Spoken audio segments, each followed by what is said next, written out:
उद्धरेदात्मनात्मानं नात्मानम वसादयेत आत्मैव ह्यात्मनो बंधुरात्मैव त्रिपुरात्मनः. 5. उद्धरेत मनुष्याने उद्धार केला पाहिजे.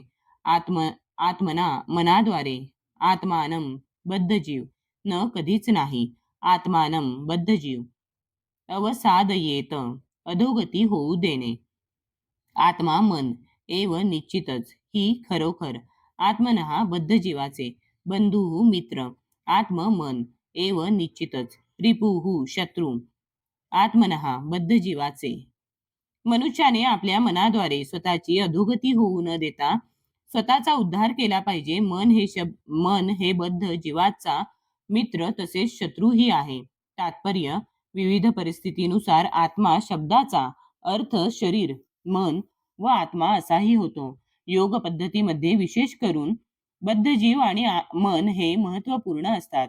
योगाभ्यासाचा केंद्रबिंदू हा मन असल्यामुळे या ठिकाणी आत्मा हा शब्द मनाचा निर्देश करतो. योग पद्धतीचा हेतू हा मन संयमित करणे आणि इंद्रिय विषयावरील आसक्तीपासून मन काढून घेणे हा आहे. या ठिकाणी निक्षून सांगण्यात आले आहे की मनाला अशा प्रकारे प्रशिक्षित केले पाहिजे की जेणेकरून ते बद्ध जीवाचा अज्ञानाच्या दलदलीतून उद्धार करू शकेल. भौतिक जीवनात मनुष्य मन आणि इंद्रियांच्या अधीन होतो.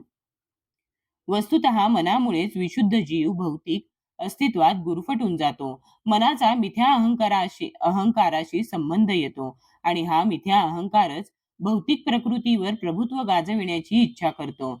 म्हणून मनाला अशा प्रकारे प्रशिक्षित केले पाहिजे की जेणेकरून ते भौतिक प्रकृतीच्या झगमगाटाने आकर्षित होणार नाही आणि या प्रकारे बद्ध जीवाचे रक्षण होऊ शकेल. इंद्रिय विषयांद्वारे आकर्षित होऊन मनुष्याने स्वतःची अधोगती होऊ देऊ नये. मनुष्य जितक्या प्रमाणात इंद्रिय विषयांद्वारे तो आकर्षिला जातो तितक्या प्रमाणात तो भौतिक अस्तित्वामध्ये गुंतत जातो. यातून सुटण्याचा सर्वोत्तम उपाय म्हणजे मनाला सतत कृष्ण भावनेमध्ये युक्त करणे होय. ही या शब्दाचा या मुद्द्यावर जोर देण्यासाठीच उपयोग करण्यात आला आहे. म्हणजेच मनुष्याने हे केलेच पाहिजे. असेही सांगण्यात येते की मन एव मनुष्याणाम कारणं बंध मोक्षयोः बंधाय विषय संगो मुक्ते निर्विषयम मनहा. मनुष्यासाठी मन हे बंधनाचे तसेच मुक्तीचेही कारण आहे. इंद्रिय विषयामध्ये संलग्न झालेले हे मन हे बंधनास कारणीभूत असते आणि इंद्रिय विषयापासून अनासक्त झालेले मन हे मुक्तीस कारणीभूत असते.